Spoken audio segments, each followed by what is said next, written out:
Welcome to everyday cooking. இன்றைக்கி நம்ம செம்ம டேஸ்டியான சன்னா மசாலாவும் வீட்டிலையே ஈஸியாக செய்கிற மாதிரி ருமாலி ரொட்டியும் எப்படி செய்கிறதுன்னு பார்க்க போகிறோம்.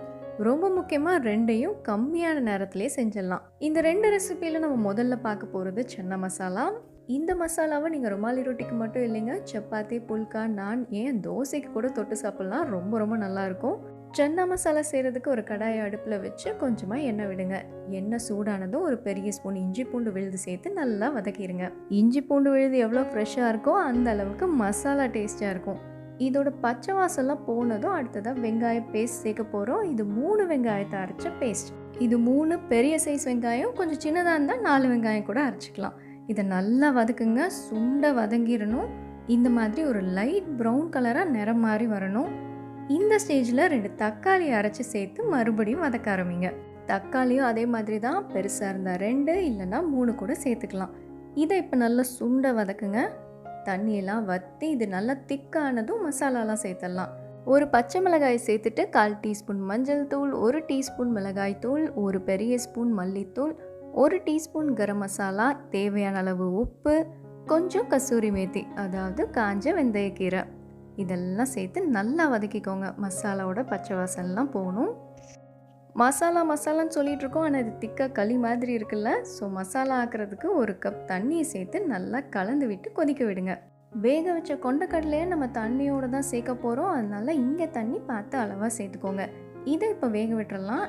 கொஞ்சம் எண்ணெய் பிரிஞ்சு வர வரைக்கும் மூடி போட்டு இதை கொஞ்சம் நேரம் மீடியம் ஃப்ளேம்லேயே கொதிக்க விடுங்க. எண்ணெய் பிரிஞ்சு வந்திருக்கிறது தெரியுதா?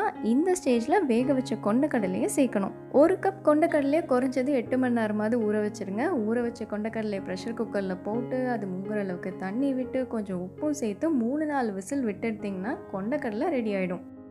இங்கே நம்மளோட குழம்பு நல்லா கொதிச்சிருச்சு. அது ரெடி ஆயிடுச்சுன்னா இந்த மாதிரி எண்ணெய் பிரிஞ்சு வந்துடும். எண்ணெய் பிரிஞ்சு வந்ததும் நறுக்கின கொத்தமல்லி இலையை சேர்த்து கலந்து விடுங்க. கலந்து விட்டுட்டு ஒரு 1 நிமிஷம் கொதிக்க விட்டுடுங்க. யூஸ்வலாக ஸ்டவ் ஆஃப் பண்ணிவிட்டு கூட கொத்தமல்லி இலையை சேர்த்து கலந்து விடுவாங்க. நீங்கள் எப்படி பண்ணிட்டாலும் சரி. ஸோ இங்கே நம்மளோட சன்னா மசாலா அதாவது கொண்டக்கடலை கறி ரெடி ஆகிடுச்சு. இப்போது குட்டி குட்டி டிப்ஸ். இந்த மசாலாவை நீங்கள் ப்ரெஷர் குக்கரில் கூட செய்யலாம். குக்கர்லேயே வெங்காயம், தக்காளி, மசாலா எல்லாம் நல்லா வதக்கிட்டு ஊற வச்ச கொண்டக்கடலையை அப்படியே சேர்த்து குக்கரை மூடி 3-4 விசில் விட்டு. ஆனால் எப்பயுமே ப்ரெஷர் குக்கரில் ஃபாஸ்ட்டாக செய்கிறத விட ஸ்லோவாக கடாயில் கொதிக்கிறது டேஸ்ட் இன்னும் அதிகமாக இருக்கும். உங்களுக்கு மசாலாவில் கொஞ்சம் புளிப்பு தூக்கலாக வேணும்னு நினச்சிங்கன்னா காஞ்ச மாங்காய் பொடியோ இல்லை லெமன் ஜூஸோ சேர்த்துக்கோங்க. அதே மாதிரி புளிப்பு காரத்தை பேலன்ஸ் பண்ணணும்னு நினச்சிங்கன்னா கொஞ்சம் சர்க்கரையோ வெல்லமோ சேர்த்துக்கோங்க. சன்னா மசாலா முடிஞ்சுதான் அடுத்தது ருமாலி ரொட்டிக்கு வரலாம். இந்த ருமாலி ரொட்டியை நம்ம மைதாவில் மட்டும் செய்ய போகிறதில்ல, மைதாவில் கொஞ்சம் கோதுமை மாவையும் சேர்த்து செய்ய போகிறோம். 1 கப் மைதாவுக்கு 1/2 கப் கோதுமை மாவு, 1 ஸ்பூன் சர்க்கரை, தேவையான அளவு உப்பு, ஒரு பெரிய ஸ்பூன் எண்ணெய், வேணுங்கிற அளவு பாலை கொஞ்சம் கொஞ்சமாக சேர்த்து நல்லா சாஃப்டான மாவாக இதை பிசைஞ்சுக்கோங்க.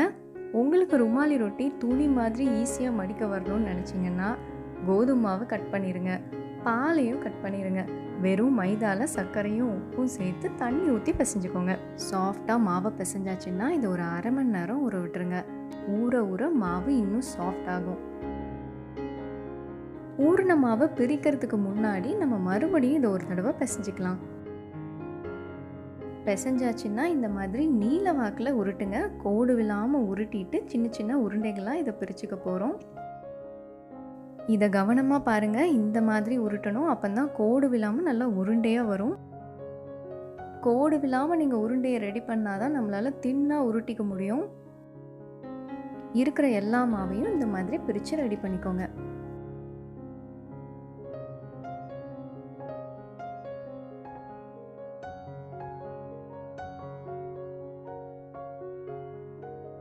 ஓகே, நம்மளோட உருண்டைகள்லாம் ரெடி ஆகிடுச்சு. இங்கே ஒரு 8 உருண்டை கிடச்சிருக்கு. ஒன்றா எடுத்து ரோல் பண்ணலாம்.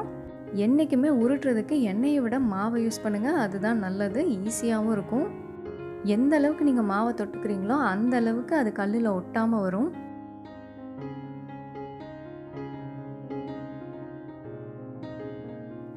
மாவை நல்லா தின்னாக உருட்டுறது ரொம்ப முக்கியம். எந்த அளவுக்கு மெல்லிசாக உருட்ட முடியுமோ அந்த அளவுக்கு மெல்லிசாக உருட்டுங்க. மாவை தூவி உருட்டினீங்கன்னா ஈஸியாக உங்களால் உருட்டிட முடியும். இந்த மாதிரி தின்னா உருட்டிட்டிங்கன்னா அதை கையில் எடுத்து கொஞ்சம் எக்ஸஸாக இருக்கிற மாவை தட்டிக்கோங்க. இந்த மாதிரி பண்ணிங்கன்னா இது இன்னும் கொஞ்சம் கூட தின்னாகும். ஸோ நம்மளோட மாவு ரெடி. இதை நம்ம சுட்டெடுக்க போகிறோம். இதுக்கு இரும்பு கடாய் தான் பெஸ்ட். ஸ்டவ் ஆன் பண்ணிவிட்டு கடாயை அதுக்கு மேலே கவுத்துங்க, சூடாகட்டும். இங்கே நம்ம எண்ணெய் தடவை போகிறதில்ல, அதுக்கு பதிலாக ஒரு ஸ்பூன் உப்பில் கொஞ்சம் தண்ணி ஊற்றி கலந்து அதை தெளிச்சிக்க போகிறோம்.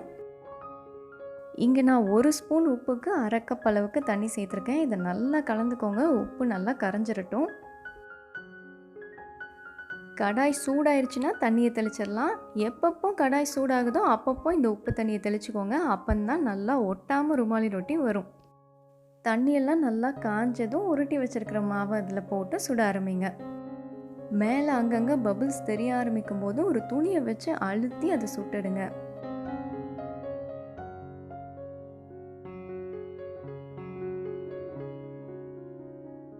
ஒரு பக்கம் வெந்ததும் திருப்பிடணும். கையை வச்சே நீங்கள் ஈஸியாக திருப்பிடலாம். லைட்டாக சூடும் பார்த்து கவனமாக திருப்பணும். இல்லை சூடை ஹேண்டில் பண்ண முடியாதுன்னா கரண்டி யூஸ் பண்ணி திருப்பிக்கோங்க.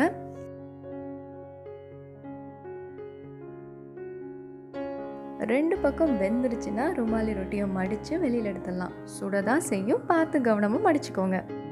நம்ம ரெடி பண்ண சன்னா மசாலா இதுக்கு செம்ம டேஸ்ட்டாக இருக்கும். கண்டிப்பாக ரெண்டையும் ட்ரை பண்ணி பாருங்கள். வேறொரு இன்ட்ரெஸ்டிங்கான ரெசிபியோடு உங்களை சந்திக்கிறோம். எங்கள் வீடியோஸ் எல்லாம் பிடிச்சிருந்தா லைக் பண்ணுங்கள், ஷேர் பண்ணுங்கள், கமெண்ட் பண்ணுங்கள். அண்ட் மறக்காமல் எங்கள் சேனலுக்கு சப்ஸ்கிரைப் பண்ணுங்கள்.